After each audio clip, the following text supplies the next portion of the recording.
میرا سوال ہے کہ جب نماز پڑھ رہا ہوتا ہوں تو میری امی آگے ہوتی ہیں، میری عمر 12 سال ہے، ان کے پیچھے نماز ہو جائے گی لیکن نماز اپنی اپنی پڑھتے ہیں۔ اچھا ٹھیک ہے، وہ ویسے پڑھ رہی ہیں، ٹھیک ہے۔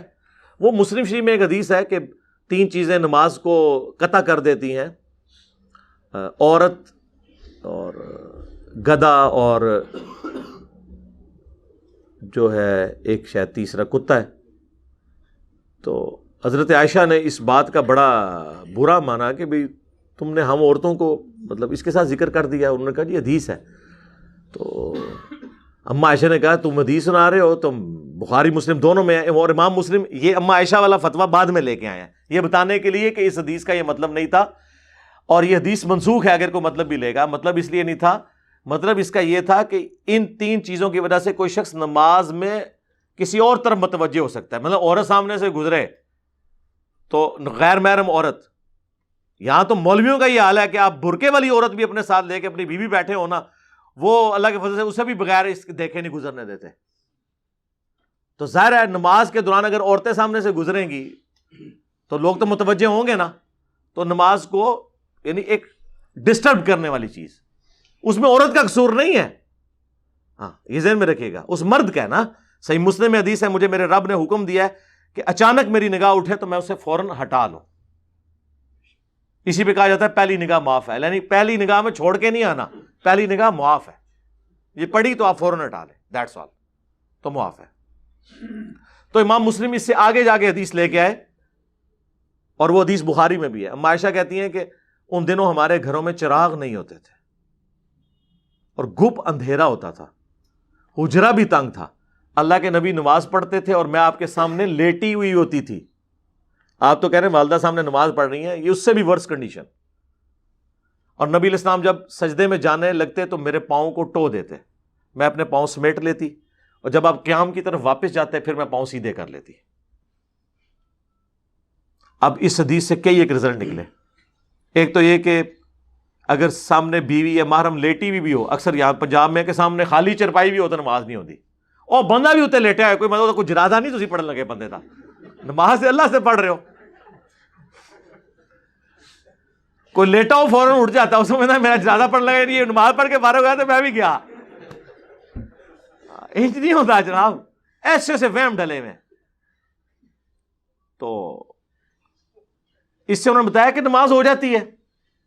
دوسرا یہ رزلٹ نکلا کہ بیوی کو ہاتھ لگانے سے وضو نہیں ٹوٹتا، اور یہ حدیث لکھ کے امام بخاری نے امام شافعی کا رد کیا، ان کے نزدیک بیوی کو ہاتھ لگانے سے وضو ٹوٹ جاتا ہے۔ تو جو لوگ کہتے ہیں امام بخاری شافعی تھے، ان کے لیے بہت بڑی پھکی ہے کہ انہوں نے رد کیا، ٹھیک ہے۔ امام حنیفہ کا بھی رد کیا کئی جگہ پہ انہوں نے۔ علمی اختلاف تو کسی سے بھی ہو سکتا ہے، کیوں نہیں معاذ بھائی، کسی سے بھی ہو سکتا ہے وہ تو انہوں نے اختلاف کیا۔ اچھا، اور تیسرا رزلٹ یہ نکلا کہ اندھیرے میں نماز پڑھ سکتے ہیں، کیونکہ اماں عائشہ کہتی ہے مجھے پتہ نہیں چلتا تھا، حضور پاؤں ٹوتے تھے تو پتہ چلتا تھا، یعنی نظر نہیں آ رہا۔ اگر اندھیرے میں نماز ہو سکتی ہے نا تو آنکھیں بند کر کے بھی نماز ہو سکتی ہے، بشرطے کہ ایسی جگہ ہو جہاں پہ بچھو، سانپ، کوئی مضر چیزوں کا، یا کسی ایسی مسجد میں جہاں کوئی آپ کے دوسرے فرقے والے کا حملہ کرنے کا، رفع الیدین والوں پہ خطرہ نہ ہو تو ٹھیک ہے۔ تو اگلے دن ایک بھائی نے اعتراض کیا، جی علی بھائی کہتے ہیں کہ آنکھیں بند کر کے بھی نماز ہو جاتی ہے، تو کیا ہم کسی دنیا کے بادشاہ کے سامنے آنکھیں بند کر کے کھڑے ہوں گے یا کھول کے؟ دنیا کا بادشاہ اور چیز ہے۔ قرآن میں، بخاری مسلم میں آپ کو کئی ایک چیزیں ایسے ملیں گی جو اس طرف اشارہ کرتی ہیں کہ قیامت والے دن سب لوگ، سورہ سجدہ میں آتا ہے کہ سر جھکائے ہوئے کھڑے ہوئے ہوں گے، ان کی مجال نہیں ہوگی آنکھ اٹھا کے دیکھ سکیں۔ اور دوسرا، اللہ کے ساتھ تمہارا پروٹوکول ہے، دنیا کے کسی بادشاہ کے سامنے ہم کروٹ پہ لیٹ کے تو اس سے بات نہیں کریں گے، بدتمیزی سمجھے گا، لیکن تو قرآن کیا کہتا ہے؟ الذین یذکرون اللہ قیاما وقعودا وعلی جنوبہم، میرے بندے تو ہیں کھڑے ہوئے، بیٹھے ہوئے، کروٹوں پہ لیٹے بھی مجھے یاد کرتے ہیں۔ اب دنیا کے کسی بادشاہ کو آپ کروٹ پہ لیٹے ہوئے یاد کر سکتے ہیں؟ بھائی اللہ سے پروٹوکول، اللہ سے تمہارا پردہ بھی نہیں۔ قرآن کہتا ہے جب تم لحاف میں لپٹے ہوتے ہو ہم تو اس وقت بھی تمہیں دیکھ رہے ہوتے ہیں۔ یہ کپڑوں کا بھی پردہ نہیں اللہ کا ہمارے ساتھ۔ باتھ روم میں جو ہم جا کے پردے میں نہاتے ہیں وہ تو انسانوں سے پردے کے لیے، اللہ سے تو کوئی پردہ نہیں ہے۔ حتیٰ کہ صحیح مسلم میں اما عائشہ کی حدیث ہے جنابت والے چیپٹر میں کہ اللہ کے نبی حالت جنابت میں بھی اللہ کو یاد کیا کرتے تھے، اللہ کا ذکر کیا کرتے تھے، اللہ کے ذکر سے اس حال میں بھی غافل نہیں ہوتے تھے۔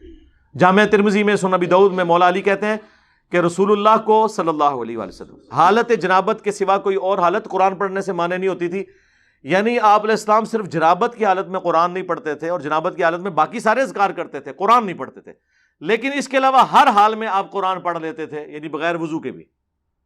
صحیح مسلم میں اما عائشہ کہتی ہیں کہ نبی علیہ السلام کا سر مبارک میری گود میں ہوتا تھا اور میں حیض کی حالت میں ہوتی تھی اور حضور قرآن پڑھتے تھے۔ جناب لوگ کہتے ہیں جی علم دین حاصل کرو گے نا تو دین پہ چلنا پڑ جائے گا، مشکل ہو جائے گی۔ سر آپ علم دین حاصل کریں، دین پہ چلنا آپ کے لیے آسان ہو جائے گا۔